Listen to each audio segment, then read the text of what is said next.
Aujourd'hui, nous allons voir certains modes alimentaires chez les animaux.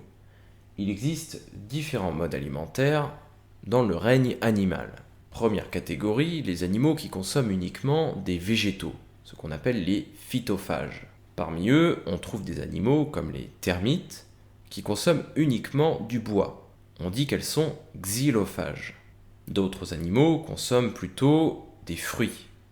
On dit qu'ils sont frugivores. C'est le cas notamment du chimpanzé, même s'il peut lui arriver de consommer des insectes. D'autres êtres vivants sont dits nectarivores, c'est-à-dire qu'ils se nourrissent de nectar. Le nectar est un petit liquide sucré situé à l'intérieur des fleurs de certains végétaux.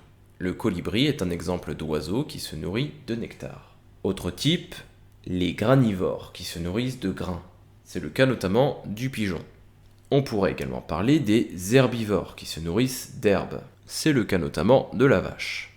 Autre catégorie, les carnivores, c'est-à-dire les animaux qui se nourrissent d'autres animaux, et non pas de végétaux. Parmi eux, on peut trouver ceux qui mangent de la viande. C'est le cas notamment du loup. Mais on peut trouver également des animaux qui se nourrissent uniquement de poissons. C'est le cas du brochet qui se nourrit principalement de petits poissons.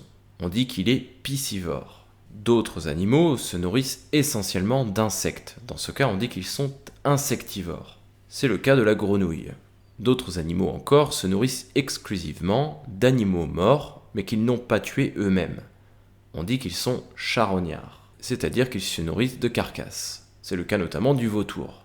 Enfin, on peut trouver des animaux suceurs de sang, comme par exemple la tique. Dernière catégorie, les animaux qui mangent à la fois d'autres animaux, mais également des végétaux. On dit qu'ils sont omnivores. C'est le cas notamment du sanglier ou de l'homme.